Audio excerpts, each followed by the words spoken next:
교회 사역을 하다 보면 여러 성도님들을 만나게 됩니다. 저는 이 민수기를 볼 때마다 늘 생각나는 권사님이 계십니다. 그 권사님의 이름은 민숙이었습니다. 성씨는 공개하지 않겠습니다. 친구분들이 그 권사님을 부를 때 늘 민숙이라고 하셨기 때문에 전 민수기를 읽을 때마다 그 권사님 생각이 납니다. 생각난 김에 수소문하여서 전화번호를 알아내어 전화를 드려보았습니다. 너무나 반가워하시며 기뻐하셨습니다. 별로 재미없으신가 봐요. 저는 이제 분위기를 좀 좋게 하려고 이런 말을 했는데 우리 성도님들 반응이 아주 냉담한 것 같습니다. 그러거나 말거나 전 오늘 말씀을 시작하도록 하겠습니다. 민수기의 한자어는 백성민, 세말수, 기록할 기입니다. 즉 백성들의 수를 세는 말씀이라는 뜻입니다. 하지만 민수기의 말씀을 전체적으로 읽어보면 백성들의 인구를 조사하는 말씀은 1장과 26장에 두 번밖에 나오지 않습니다. 그래서 번역하는 과정에서 생긴 민수기라는 이름보다 본래 히브리어 성경 제목인 광야에서가 더 적합하다고 합니다. 그러나 민수기라는 이름도 민수기의 전체 내용을 함축한다는 의미에서 크게 문제가 되지 않는 제목입니다. 하나님은 이스라엘 백성들의 수요를 세실 때에 만 단위, 천 단위, 백 단위로 세시는 분이 아니라 1단위로 세도록 하셨습니다. 민수기 3장 42절과 43절의 말씀을 우리 같이 읽어보겠습니다. 모세가 여호와께서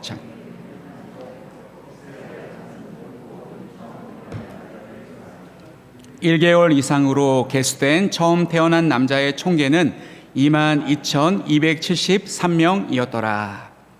이처럼 하나님은 한 영혼을 천하보다 귀하게 여기시는 분이십니다.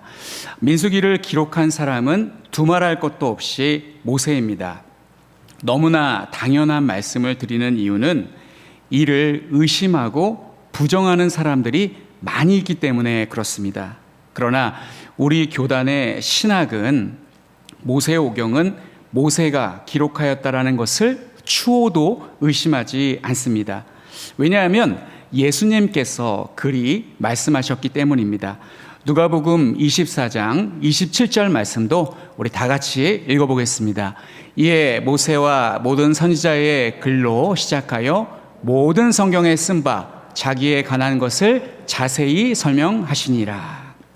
오늘부터 우리는 36주 9개월 동안 출애굽한 이스라엘 백성들이 불신앙으로 바로 가나안 땅에 들어가지 못하고 38년 동안 광야에서 있었던 이야기를 살펴볼 것입니다. 많은 사람들이 이 세상을 광야에 비유하곤 합니다. 이스라엘 백성들이 40년을 광야에서 보낸 후 약속의 땅인 가나안 땅에 들어갔습니다. 우리 역시 이 세상을 살다가 최후에는 하나님께서 약속하신 천국으로 들어갑니다. 이스라엘 백성들은 광야에서 신앙생활을 아주 잘한 것이 아니라 걸핏하면 하나님을 원망하는 죄를 범하였습니다. 이스라엘 백성들이 했던 원망 중에 가장 기억에 남는 것은 왜 우리를 애굽에서 불러내 가지고 이 광야에서 죽게 만드느냐입니다. 이 말은 이스라엘 백성을 출애굽시키신 하나님을 바보로 만드는 정말 해서는 안 되는 그야말로 선을 넘는 말입니다. 출애굽기 16장 2절 3절 말씀을 읽어드리겠습니다. 이스라엘 자손 온 회중이 그 광야에서 모세와 아론을 원망하여 이스라엘 자손이 그들에게 이르되 우리가 애굽 땅에서 고기 가마 곁에 앉아있던 때와 떡을 배불리 먹던 때에 여호와의 손에 죽었더라면 좋았을 것을 너희가 이 광야로 우리를 인도해내어 이 온 회중이 줄여 죽게 하는도다. 혹시 우리는 이스라엘 백성들처럼 이런 원망을 쏟아내지는 않으십니까? 괜히 예수 믿어가지고 주일날 놀러도 못 가고 하고 싶은 말도 하고 싶은 일도 못하고 왜 이렇게 불편하게 살아야 하지? 라고 신세 한탄을 해본 적 없으십니까? 만약 그런 말을 내뱉지는 않았지만 그런 생각이 든 적이 있으시다면 민수기의 말씀은 우리에게 큰 도움이 될 것입니다. 오늘 민수기 1장 전체의 말씀을 살펴볼 것인데 민수기 1장은 크게 세 부분으로 되어 있습니다. 첫 번째는 1절부터 16절까지인데 싸움에 나갈 자를 계수하라는 말씀이 기록되어 있습니다. 싸움에 나갈 만한 사람은 반드시 20세 이상이어야만 합니다. 계수 시점은 출애굽 이후 둘째 해, 성막을 완성하고 난 뒤 둘째 달 첫째 날이었습니다. 하나님은 왜 20세 이상의 남자를 싸움에 나갈 만한 자로 보셨을까요? 우리나라는 6.25 전쟁 때 전쟁터에 나갈 병사가 부족하자 중고등학교 학생들에게 총 쏘는 법, 아주 기초가 되는 군사훈련만 가르쳐서 전쟁터에 내보냈습니다. 그러나 하나님은 20세 미만 미성년자는 제외하셨습니다.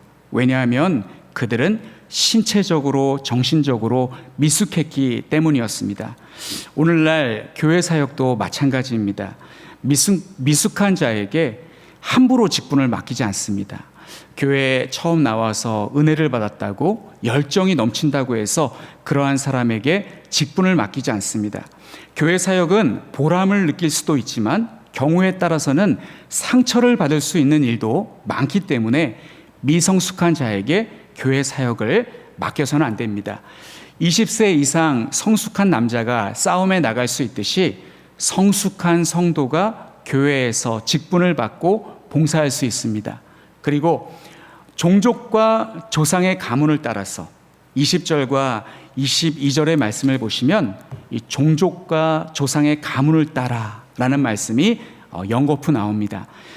그러한 사람들 중에서 싸움에 나갈 만한 자를 선발하였습니다. 이스라엘 백성이 아닌 자를 여호와의 군대로 모집하지 않았습니다. 하나님은 이스라엘 백성들 430년간 애굽에서 종살이하고 나온 이스라엘 백성들을 여호와의 군대라고 출애굽기 12장 41절 말씀에 그렇게 그들을 호칭하셨습니다. 이스라엘 백성이어야만 병사로 군사로 모집될 수가 있었습니다. 그리고 20절부터 42절까지 말씀을 보시면 이스라엘의 아들들에게서 난 자를 모집하였습니다. 이 아들들에게서 난 자, 계속해서 이 아들들에게서 난 자 중에 몇 명이요? 라고 이제 20절부터 42절까지 계속해서 반복해서 말씀이 나옵니다. 아들들에게서 난 자라는 이 말씀은 오늘날로 치자면 거듭난 자를 의미합니다. 교회를 다닌다고 해서 모든 성도가 다 거듭난 자는 아닙니다. 그 중에는 거듭나지 않은 자도 있습니다. 그래서 교회에서는 여름 성경학교와 수련회를 통해서 어린이와 학생들이 거듭날 수 있도록 말씀을 전하고 기도회를 합니다. 중고등부 수련회 때 주님 만나고 거듭난 사람들 참 많이 있습니다. 그리고 우리 교회의 경우 장년 성도들에게 또 거듭날 수 있는 기회를 제공합니다. 우리 교회는 장년들의 여름 수련회라고 할 수 있는 특별 기도회를 통해서 아직 거듭나지 못한 성도님이 은혜를 받아 거듭나실 수 있도록 독려하고 촉구하는 기회를 제공하고 있습니다. 거듭남은 사람의 노력으로 되는 것이 아니기 때문에 성령의 강권적인 역사와 은혜가 반드시 필요합니다. 2022년 올 여름 특별 기도회를 통해서 우리 성도님들이 성령의 불을 받아 아직 거듭나지 못한 성도님들은 거듭나고 첫사랑을 잃어버리고 매너리즘에 빠진 성도님들은 첫사랑을 회복하실 수 있는 소중한 기회가 되실 수 있기를 간절히 축복합니다. 교회의 봉사는 은혜 받은 자와 거듭난 자가 해야 본인에게도 유익하고 다른 사람에게도 은혜가 됩니다. 그리고 오늘 말씀을 보면, 본문으로 다시 돌아와서 말씀을 보면 각 지파마다 두령이 있습니다. 우두머리가 있습니다. 이들은 각 종족에서, 각 지파에서 가장 성숙한 자들로서 리더십을 받은 자들입니다. 이 영광스러운 이름들, 각 종족 대표의 이름을 제가 한 사람씩 호명하도록 하겠습니다. 첫째는 엘리술입니다. 두 번째 슬루미엘입니다. 세 번째는 나손이고, 네 번째는 느다넬이고, 다섯 번째는 엘리압이고, 여섯 번째는 엘리사마, 일곱 번째는 가말리엘, 여덟 번째는 아비단, 아홉 번째는 아비에셀, 열 번째는 바기엘, 11번째는 엘리아삽, 12번째는 아히라입니다. 이 사람들의 이름을 성경은 지면을 할애해서 너무나 분명하게 기록하고 있습니다. 우리 교회에도 10분의 시무 장로님들이 계십니다. 당회원 장로님들은 성도들의 대표이고 리더십을 위임받은 자들입니다. 그래서 한 분 한 분 모두가 귀한 분들입니다. 전 우리 교회 장로님들이 일생 우리 교회를 떠나지 아니하고 우리 교회 성도들을 내 몸같이 잘 섬겨서 하나님께 존귀와 사랑을 받으실 수 있기를 바랍니다.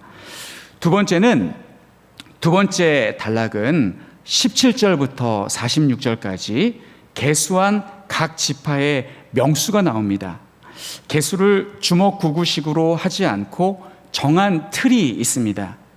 첫째는 종족을 먼저 말씀하고, 이 종족은 우리에게 익숙한 표현으로 지파를 의미합니다. 그리고 두 번째는 조상의 가문에 따라서 말씀하고 있고, 세 번째는 20세 이상으로 싸움에 나갈 만한 모든 자를 계수하고 있습니다.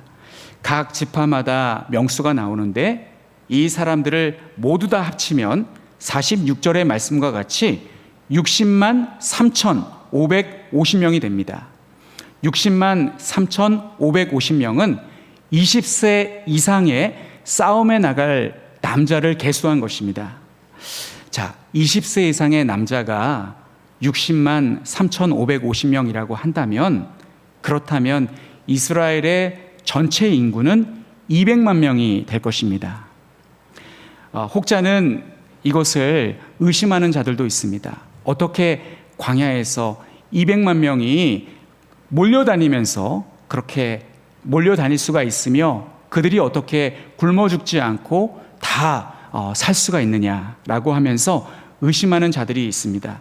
그러나 저는 민수기의 말씀을 모세가 기록한 것을 추호도 의심하지 않고 믿듯이 성경에 기록된 60만 3,550명은 20세 이상의 싸움에 나갈 만한 남자의 정확한 숫자라고 그렇게 믿습니다.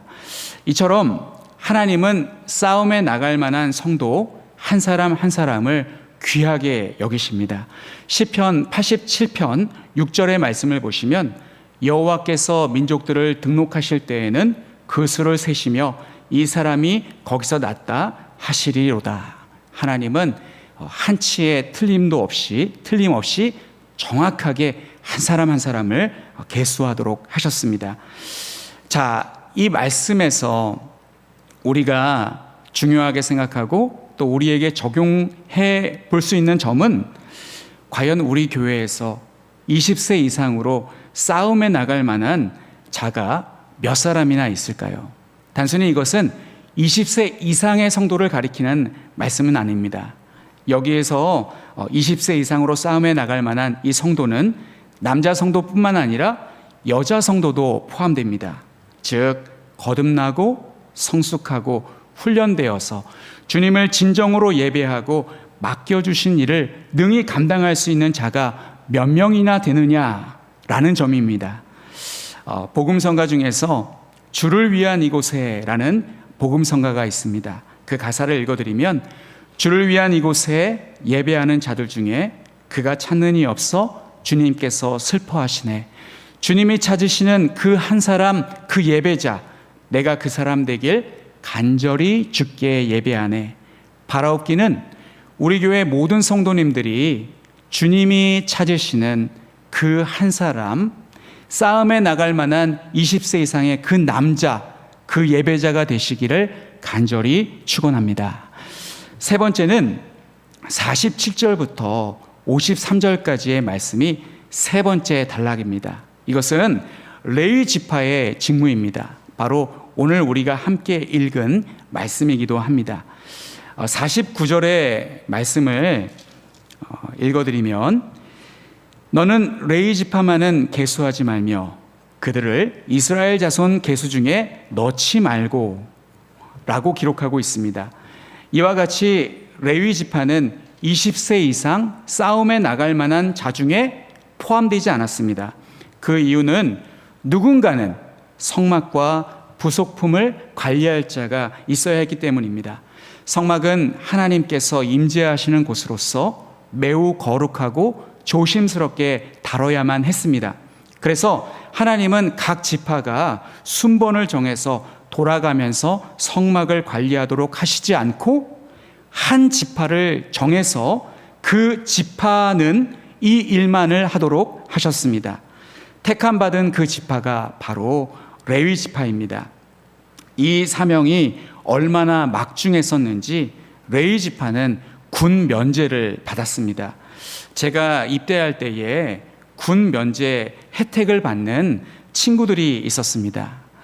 친구들은 그들을 일컬어서 신의 아들이다 라고 그렇게 불렀습니다. 그 정도로 그들을 부러워했습니다.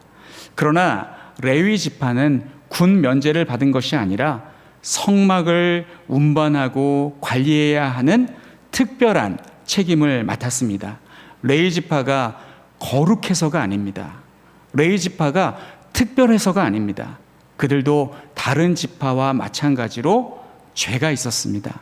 그러나 하나님은 그들이 성막과 부속품을 운반하고 다루는 것을 허용해 주셨습니다.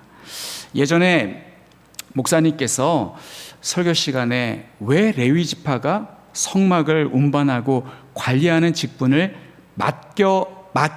맡기게 되었는지, 하나님께서 그들에게 왜 맡기셨는지 잘 모르겠다라고 하신 적이 있으셨습니다. 저도 그렇게 생각합니다. 레위 지파는 시므온 지파와 더불어서 여동생 디나를 욕보인 세겜 사람들과 거짓으로 언약을 맺은 후에 할례를 받게 하고 그들이 괴로워할 때에 그들의 진영으로 들어가서 그들을 닥치는 대로 학살하는 끔찍한 죄를 저질렀습니다. 창세기 49장 5절부터 7절까지 말씀을 보시면 야곱이 그들을 반축복하는 말씀을 볼 수 있습니다. 제가 그 말씀을 읽어드리겠습니다. 5절과 7절 말씀만 읽겠습니다. 시므온과 레위는 형제요, 그들의 칼은 폭력의 도구로다. 그 노여움이 혹독하니 저주를 받을 것이요, 분기가 맹렬하니 저주를 받을 것이라. 내가 그들을 야곱 중에서 나누며 이스라엘 중에서 흩으리로다. 그럼에도 불구하고 하나님은 성막을 운반하고 관리하는 일을 레위 지파에게 맡기셨습니다. 게다가 제사장들도 레위 지파 가문에서 나오게 하셨습니다. 레위 지파를 향한 하나님의 이러한 축복을 설명할 방법이 없습니다. 오늘날 우리도 마찬가지입니다. 하나님은 어찌하여 나를 택하여 구원하여 주셨을까? 이것을 설명할 방법이 없습니다. 저는 저 자신을 볼 때에 구원받을 자격이 없다고 생각합니다. 저는 너무나 부족한 사람이고 인간적으로 매력이 없습니다. 저랑 함께 지내보시면 알겠지만 별로 재미가 없습니다. 그리고 저는 지금까지 늘 남에게 피해만 주고 살아온 것 같습니다. 저는 생각해보면 저는 존재 자체가 민폐인 것 같다라는 생각이 들기도 합니다. 저는 제가 왜 구원받을 자격이 없는지 한번 말해보라고 한다면 대략 10분 동안 설명할 수 있을 것 같습니다. 저는 그 부분에 대해서 설교보다 더 잘 전할 자신이 있습니다. 그런데 우리 성도님들이 여기서 아멘을 하지 않으셔서 얼마나 감사한지 모르겠습니다. 그런데 하나님은 레위 지파에게 성막을 운반하고 관리하는 책임을 맡겨주셨듯이 왜 우리를 구별하여서 구원하여 주셨을까요? 그것은 하나님의 깊고도 오묘한 사랑 외에 달리 설명할 방법이 없습니다. 하나님은 우리의 장점을 보시고 우리의 가능성을 보시고 우리를 택하여 주신 것이 아니라 우리는 한없이 부족하고 못났어도 하나님은 우리를 사랑하사 우리를 택하여 구원해 주신 것입니다. 이처럼 하나님은 우리를 너무나 사랑하십니다. 찬송가 620장의 가사처럼 여기에 모인 우리들은 주의 은총을 받은 자들입니다. 우리들은 사랑받기 위해 태어난 사람들입니다. 우리들은 주의 은총을 확실하게 받은 자들입니다. 그렇다고 전쟁터에 나가서 싸우는 다른 지파, 레위 지파가 아닌 다른 지파의 사명이 귀하지 않다는 말은 아닙니다. 이스라엘에게 있어서 12지파 모든 백성은 하나님께 동일한 부르심을 받았다고 할 수 있겠습니다. 오늘날도 마찬가지입니다. 저는 우리 모든 성도님들이 하나님께 레위 지파로 부름을 받았다고 믿습니다. 이를 일컬어서 마틴 루터는 만인 제사장이라고 불렀습니다. 루터는 구원받은 모든 성도가 하나님 앞에 제사장이라고 주장하였습니다. 그래서 이제는 사제를 통하지 않고 직접 하나님께 나가서 회개할 수 있고 예배할 수 있고 기도할 수 있다고 하였습니다. 그러나 이제 우리가 비유로 표현할 때 교역자들을 레위 지파라고 그렇게 묘사하기도 합니다. 이 말도 잘못된 말은 아닙니다. 오늘날 교역자들은 교단이 정한 신학교육을 받고 목사가 되고 전도사가 됩니다. 그리고 교역자들은 교회 사역을 최우선으로 하고 이 일에 전념하기 때문에 구약의 레위 지파와 유사한 측면이 있습니다. 하지만 교역자는 교역자이기 전에 성도여야만 합니다. 이스라엘 백성 중에 레위 지파가 하나님께 선택을 받아 성막을 운반하고 관리하는 일을 하였듯이 성도들 가운데 소명을 받은 자가 목사가 되고 전도사가 되어서 교회 사역을 전담합니다. 그러나 교회는 성도님들이 없으면 유지될 수가 없습니다. 아무리 훌륭한 교역자가 있어도 성도가 없으면 그 교회는 교회로서의 사명을 잘 감당할 수가 없습니다. 왜냐하면 성도들이 나가서 영적 전쟁을 하기 때문입니다. 그래서 교회는 성도님과 교역자들이 함께 이루어가는 영적 공동체입니다. 제가 아는 어떤 원로 목사님은 지금은 소천하셔서 천국에 가 계시지만 생전에 이런 말씀을 하셨습니다. 좋은 성도가 좋은 교역자를 만들고 좋은 교역자가 좋은 성도를 만들더라. 이와 같이 성도와 교역자는 서로 공생하는 관계입니다. 사랑하는 성도 여러분, 이스라엘 백성들 중에 싸움에 나갈 만한 20세 이상의 남자가 필요하였습니다. 그리고 이스라엘 백성들 중에 레위 지파는 성막을 잘 관리하여야만 했습니다. 오늘날 성도님들은 이스라엘 백성들처럼 삶의 현장에서 영적 전쟁을 하며 열심히 일하고 수고하고 있습니다. 그리고 교역자들은 성도님들은 이렇게 영적 전쟁을 하고 열심히 살아가는데 교역자들은 특혜를 받았다고 생각하고 게을러서는 안 될 줄로 믿습니다. 우리 교역자들은 모세가 했던 것처럼 하나님께 두 손을 들고 기도해야 될 줄로 믿습니다. 그리고 그 손이 땅에 떨어지지 않도록 내려오지 않도록 힘써야 될 줄로 믿습니다. 이처럼 교역자와 성도가 서로 아름다운 하모니를 이룰 때 우리 교회는 더욱더 아름답고 견고하게 성장할 줄로 믿습니다. 그래야 주님이 우리 교회에 맡겨주신 사명을 잘 감당하게 될 줄로 믿습니다. 54절의 말씀처럼 오늘 본문의 마지막 절 말씀인 민수기 1장 54절 말씀을 보시면 이스라엘 자손이 그대로 행하되 여호와께서 명하신 대로 행하였더라 라고 말씀하고 있습니다. 이 말씀하신 이 말씀처럼 하나님께서 명령하시는 대로 그대로 준행하고 순종하여서 주님의 몸된 교회를 아름답게 세워가시는 한가람의 모든 성도님들이 되시기를 간절히 축원합니다. 기도하겠습니다.